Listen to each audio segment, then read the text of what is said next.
మీ అందరికీ ముందుగా హ్యాపీ వినాయక చవితి అండి. ఫెస్టివల్ అందరూ బాగా సెలబ్రేట్ చేసుకున్నారా? మేమైతే సింపుల్‌గా, సూపర్బ్‌గా చేసుకున్నాము. ఎందుకో కూడా చెప్తాను. ఈ ఇయర్ ఫస్ట్ టైమ్ గణపయ్య మా ఇంటికొచ్చారు. ఎందుకు అంటే ఇన్ని ఇయర్స్‌లో నేనెప్పుడు విగ్రహం పెట్టి సెలబ్రేట్ చేసుకోలేదండి. ఊర్లో అయితే చేసుకుంటాము. బెంగుళూరు హౌస్‌లో ఇదే ఫస్ట్ టైమ్ గణేషాని మా ఇంటికి తీసుకురావడము. చాలా అంటే చాలా హ్యాపీ అనిపిచ్చింది. ఎందుకు అనిపిచ్చిందో కూడా తెలియదు.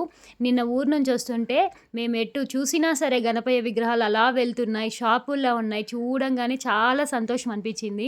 ఇంక మనసులో నాకు గూడా అనిపిచ్చింది. మనం గూడా గణపయ్యని ఇంటికి తెచ్చి పూజ చేసుకుంటే ఎలా ఉంటుంది అని జెప్పి.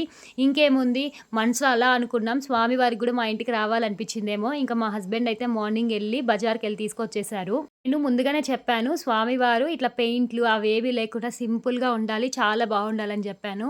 నేను అనుకున్నట్లే స్వామివారైతే మా ఇంటికొచ్చారు. పూజ అంతా గూడా చాలా బాగా చేసుకున్నామండి. ఇదే ఫస్ట్ టైం నేను గణపయ్యని ఇంట్లో పెట్టుకోవడం.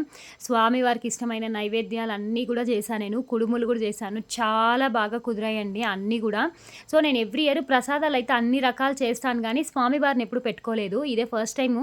అందుకే బాగా స్పెషల్ అనిపిచ్చింది. ఇంకా పిల్లలున్నారు కాబట్టి నేను ఎక్కువ గూడా రెడీ అవ్వలేకపోయినాను. డ్రెస్సే వేసుకొని రెడీ అయిపోయాను. ఇది గూడా కొత్త డ్రెస్సే.